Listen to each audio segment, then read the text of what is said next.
Loads of building and redevelopment work going on at the moment around Stoke-on-Trent, have you noticed? But one particular site in the city has got some local people quite angry. People living on Portland Street. You know the one where the £1 houses were, just near Hanley? Well, they got in touch with us on BBC Radio Stoke after woodland, just at the back of their homes, was cut down to make way for some more housing.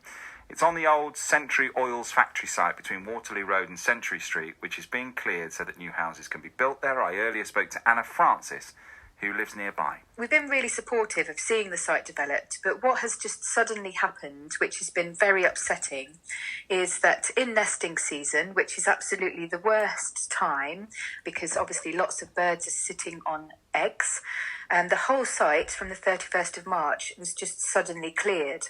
The reason it's been quite upsetting is because there was an ecology report which requested that if any clearance were to take place, it would happen outside of nesting season, which is between March and August. We know that there had been on the site lots and lots of different birds, but also what we've heard locally are tawny owls. So on our green space at night, we could hear at least a pair, but maybe more owls hunting at night. So it was really upsetting, actually, to see the trees being ripped out by these diggers just going right across the site. We just feel that as a community, we want to see developers doing way better than this, trying to see some respect for nature, because nature really needs our help as humans, rather than seeing this kind of awful, we think, a sort of crime really against nature. Oh dear, I'm sorry to hear that you're all so upset about it there. Any news on the owls? Have you heard them? Have you seen them? No, so really sadly, there was an owl found dead as well, locally, and this was really awful, and it was reported to the council and it was removed really quickly, so only a few people saw it. But yeah, we haven't heard the owls since, I think the week that it started to be cleared, one evening, early evening, which is unusual, I heard the owls at the front of the house, and then I haven't heard them since. We know there's a need for affordable housing as well, don't we? And we know that we recognise that, and that's what they are going to be doing there.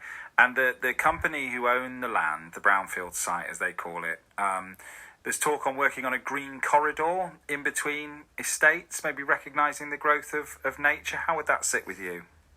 Well, yeah, so actually we began that conversation with them about that green corridor in between the two sites, because originally that green corridor, they were negotiating for the ring road to go through there. So that wouldn't have sort of helped with, this conversation.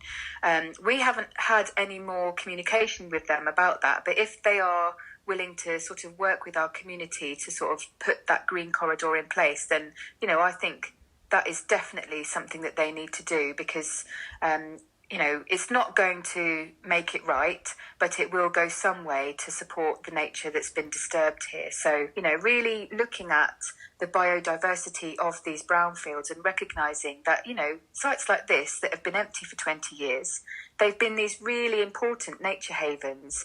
And so you can't just ignore that and just kind of take it all out. I think it is important to be sort of sensitive to what's there and try and build in some kind of home for nature within these plans. I think they absolutely need to do that. And I think that is the right thing for them to do now.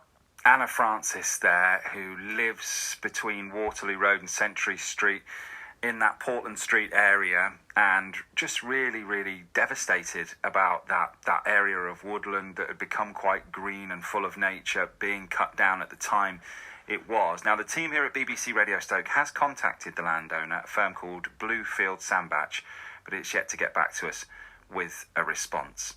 You've got John Akers at breakfast on BBC Radio Stoke, and it's 17 minutes to 8.